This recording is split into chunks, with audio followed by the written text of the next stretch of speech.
how long have you been doing this?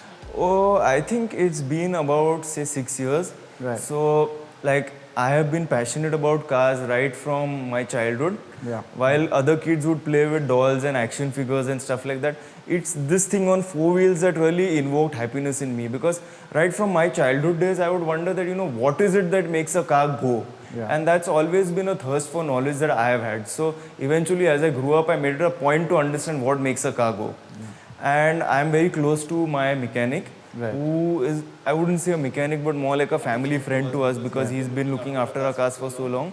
And actually in the lockdown phase, he went through a bit of a difficult time, because all of us did in some way or the other. Correct. But his staff had to go back to their native place, and Right. lockdown, because cars were not being used, they would break down and batteries were down, fuel wasn't there. So he would be struggling, and I just went up to him and asked if I could help. And like he wasn't sure, because I didn't know much about working on cars back then, but he took the time to teach me. Right. And there were, since he's an old school guy, a lot of old Marutis do come. He owned one of these himself. That was a brown car bearing the registration number MAS 8686. Okay. And that's actually the car on which I cleaned my hands of understanding how to work on these. Right. I myself own a 1996 Maruti Zen, which is also carbureted, and that is my baby. I absolutely adore it to no end. Yeah. And that my Zen and the 8686 are the cars on which I learned how to work on these. Right. Also, coincidentally, 8686 happens to be the first car that I ever drove. But again, very sweet memories with that car, and we restored that car about 5 years ago. A good friend of mine and I, and it's gone to a very good home now. Right. So that's where it started for me. My journey as a mechanic began over there. Yeah. And it's something that gives me peace and satisfaction. Like when I'm in the engine bay of one of these, I really feel at home. So Yeah, when I can I'm see not that. working, when I'm free, I would spend my time dwelling in one of these. No, when I got the car, and I did call up some people who are knowledgeable about cars in general. And a lot of them actually pointed me to your direction, say that, well, he's the guy, he's the Maruti guy. If you want Yeah, any somebody advice. out there happened to christen me as the Maruti Whisperer. That's exactly what I was told. To be honest with you, that's what I was told. And I'm glad that we got in touch. Now, as I can see that more and more people are sort of going back into the Indian heritage cars.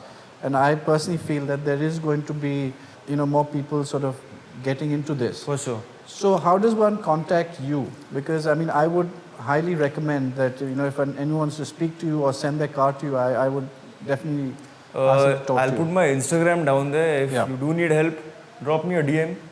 Great. So please do that, because I've had a great experience in working with him.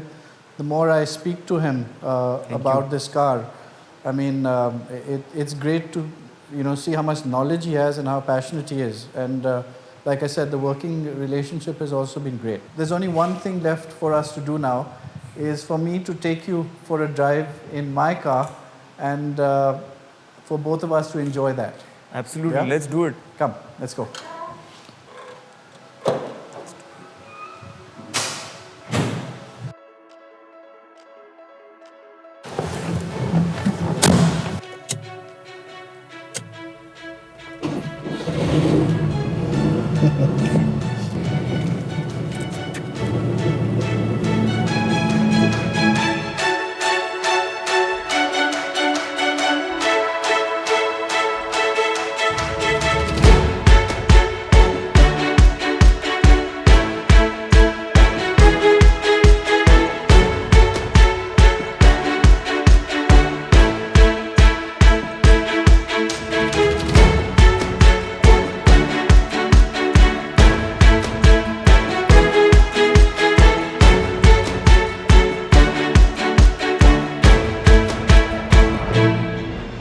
This car was first manufactured in, when was it, 1983, 85? So, What exactly? 83 would be the correct year for India. Right. In Japan, I think 1980 or 81 was when the car was introduced under the name of Suzuki Fronti or Suzuki Alto. They were sold under both names.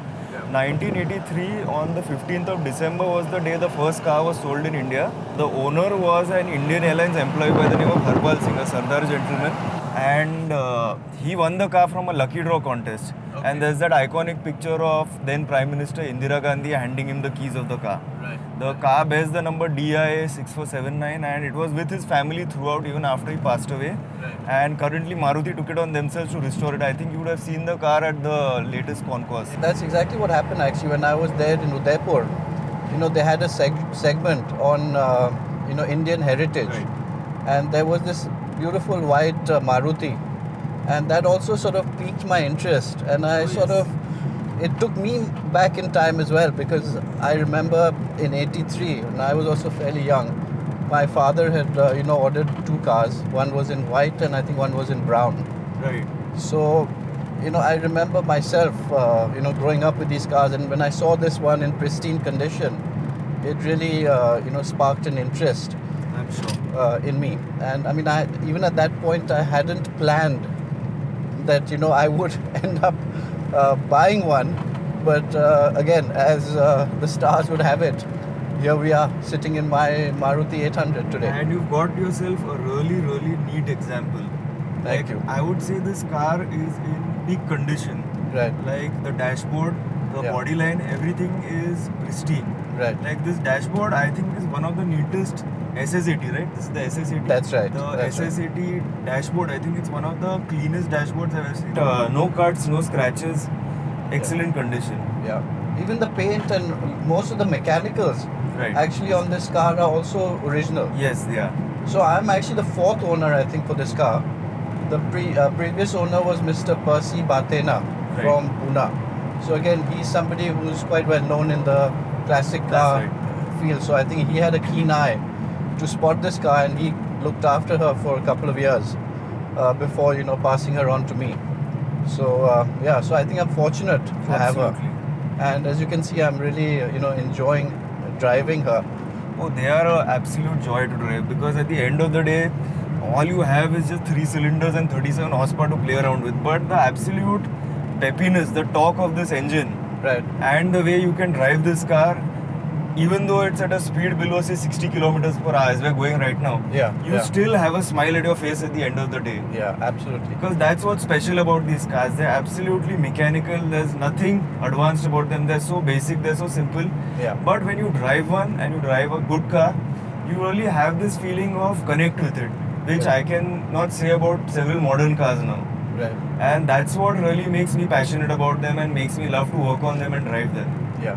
No, you're absolutely right. I mean, the driving feel, it's all there, right? You can feel everything. The car is light. Absolutely. The size is good. The vision, the overall view of everything that you see around, it's got great, It's like a little visibility. glass house. And And- the SSAT in particular Yeah. is, in my opinion, more fun to drive than the later 800s because of the sheer design of the car, the aerodynamics, the way it glides through. Right. It's lighter, and might I add that the engine of this car is completely made in Japan. Later it was Indianized, of course. Right. But in my experience of working on these cars, I can say that the cars that got the Japanese block, in fact, always ended up running smoother than those that got the Indian block later on. Yeah. So this is, I think, one of the earlier ones, right? Yeah, that's correct. That came in, and this is also quite a basic variation. As you can see, we don't have an air conditioner Yes. in this car, and in this Bombay heat, we are kind of melting. Yeah. But the things we do for, bringing the show out. So, Absolutely. but it's still enjoyable, This happens to be the standard model. right? So this doesn't get an AC. The Yeah. seat belts we have also have been added aftermarket. Right. This didn't come with them originally. This cutout here you see is for a digital clock. So believe it or not, the SSAT DX or the deluxe variant did Right. get Seiko digital clock here. It came with a factory fitted AC. It came with a stereo system by Clarion. Right. Leather seat covers. So these things really intrigued the audience back then. Correct. Because that's not what people were used to seeing in their ambassadors and Yeah, their Fiats. yeah. And this was like a groundbreaking thing. That you got a car from factory with AC, Right. with this clock, with a stereo system. That's thing that people had to pay a shit ton of money for Correct. back in those days to get aftermarket. And again, even though this doesn't have, the power steering, but it's a very light steering, Absolutely. and if you compare it like you were doing to the Fiat and Ambassador, it was a completely new world Indeed. in driving pleasure and driving feel. And yeah, and to see this, the floor shift gear, all of these things were new. To see the bucket seats, I remember in those days, bucket seats and the gear on the floor. These were, I mean, real novelty factors in those days. Indeed. That was something very modern. I don't know whether the Ambassador had it back in those days. The Padmini, on the other hand, did have a variant called the Deluxe BU. BU stands for bucket seats. Right. So that got bucket seats in the front and a floor shift, but the wait period for those cars was extremely long. Correct. And they did come equipped with an AC, some of them, but they couldn't take the load. They would overheat, they would boil. Exactly. Those were things that they sort of added on, that forced on those cars. They were not actually designed originally. Where this car was sort of tailor-made with all of these things, right? So it was all fit.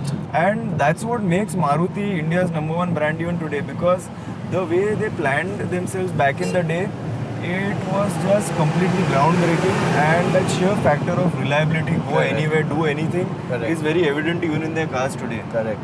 I think Like- that was a big factor, and that was a big change. Indeed. Like this engine, for example, Yeah. it's a simple 3-cylinder 796cc engine, puts about 37 horsepower out. Right. To destroy a Maruti 800 engine takes a lot of effort than to keep it in good condition.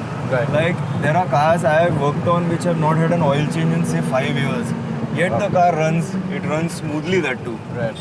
And it takes a lot of effort, I would say, to completely seize an engine up. Yeah. Because these cars are so reliable, they can go anywhere, do anything. Obviously, if you do maintain it, it will serve you better. Yeah. But I would say they're very forgiving cars. Right. And I mean, that's just Japanese reliability for you. You're so knowledgeable about this. Now, I just wanted to also understand that, you work on these cars yourself Yes. as well. Yes. As your passion, and you also take it forward by actually doing the mechanical work on them. So, are you seeing more of these now coming onto the market? Because yes. for a while, they'd kind of disappeared.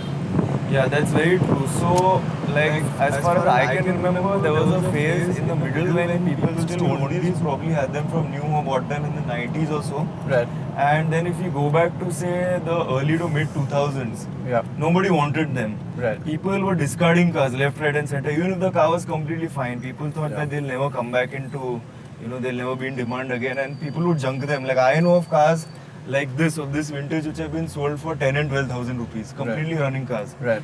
But then, every car, like I say, in the classic car market follows a U curve, an inverted U. Yeah. And currently we are at the top of the U, I would say, with this car. So Right. I can definitely see these coming back into demand. They already have, rather, Yeah, and yeah. shooting up in value. Yeah. Now that we've had one of them appear at the concourse too. Yeah, exactly.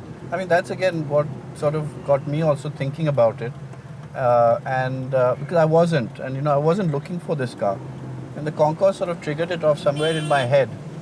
And then, through my discussions with Percy, etc., in fact, we were talking about buying a motorcycle, and he was advising me. And during that conversation, he said, I have this lovely car, why don't you look at it? Right. So it just came to me by chance, and when I saw the car, it was just, it was gorgeous. It is, I absolutely. just couldn't get my And it's eyes so off nice her. that you got your hands on a light. This color is called powder blue, on a powder blue car, because I think it looks really nice with your Nissan. Yeah. They look nice together, actually. Very true. Yeah.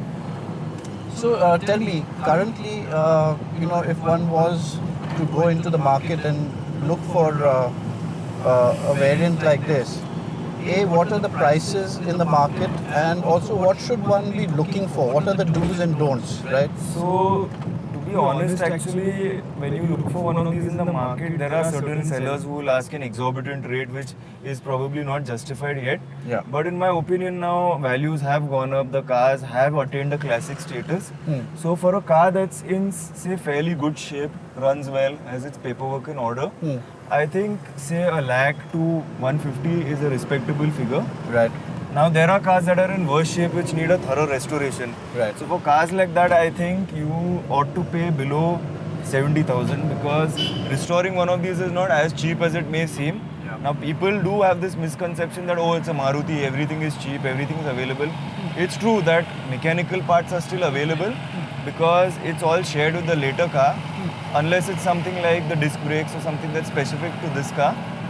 But cosmetic parts for the SS80 are difficult to find now because you have to remember that this car went out of production as long ago as 1986. Right. So there are certain parts that are going to be difficult to get and procure. But I mean, that's what makes your classic car journey fun, right? Correct. Going out, hunting for parts, making those phone calls, traveling places. Right. And when it comes to the do's and don'ts, I think what you should do is buy a car that is in fairly good shape bodywork wise. Yeah. Because these cars do rust very badly. Okay. And I have worked on cars, I've seen cars, I've restored a car which had more holes than a piece of Swiss cheese. Like the entire floorboard Yeah. was hanging down. Right. And of course, like we live in a country where everything and anything is possible, so Yeah. restoring that is also possible. Yeah. But the downfall of that is that at the end of the day, your car would end up having more aftermarket metal than original. Got it. Got it. So, So- rust is something you should look out for. Definitely. Okay. Because the thing is mainly that the rust that happens here near the engine bay, near the firewall, Yeah. that spreads down to the apron and eventually gets to the cross member, etc. Right. And that rust, even after being fixed, sometimes may not ensure that your car runs straight. It will always have this slight left pull, which Right. will cause you to tear your hair out eventually. Got it. So rust is definitely something you should look out for. Got it. Mechanically, nothing really goes wrong with these cars. Yeah. Of course, you need to ensure that your engine is in good condition. There's no sludge, etc. But mechanically, it can all be done. Can all Right. be sorted. Right. And then, of course, there's the paperwork. Like there are many of these cars running around which have got paperwork that's been expired for say decades, and that is a big expense. Yeah. Now, Yeah. if the car does come still at a good price point and you have enough of leeway space to pay for the papers, Yeah. pick it up. So we're looking at a range somewhere between 70,000 and let's say $1.5 lakh, Yes. up to 2 lakhs maybe Absolutely. for a good variant. Very true. The DX variant actually is nowadays tougher to find than the standard variant. Right. So you can expect a seller who's got a really neat DX 800 to ask a little more Okay. because that's got the add-ons, like I said, like the AC, interestingly also, like these are the original seats, the Houndstooth design. Correct. The deluxe cars actually got leather seat covers. Yeah. Yeah. And finding a DX car with all the original trims intact is actually very difficult. Got it. So you can expect a DX car to demand slightly more than a standard car. Right. Right.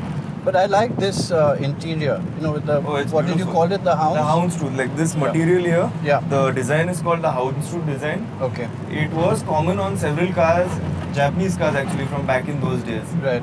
And what I really adore about this interior for the SS80 specifically is the sheer amount of space it has. Yeah. Like I am 6'3" in my height. Right. And you can still see that I've got headroom. Like I know of some people, my friends who are rather big and hefty, Yeah. and they drive SS80s which have still got space enough for them. Correct. Like a simple thing is like this window winder handle here. You rest it at the 12 o'clock position, Yeah. so that your knee has got enough space. Like there are people who will take advantage of every little ounce of space that this car has. Right.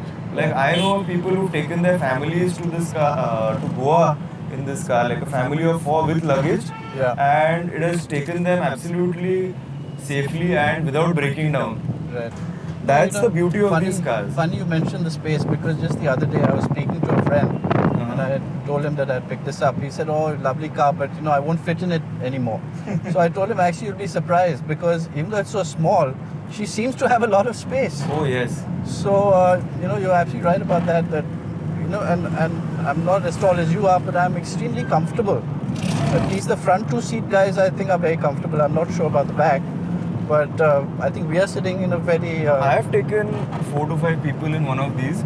Yeah. And like because of my height, my seat is all the way back. Right. Still, my friend who is say a scrawny guy. Yeah. And about say 5'7" could Yeah. fit behind. Right. So that's where the Japanese get things right always. Yeah. Yeah.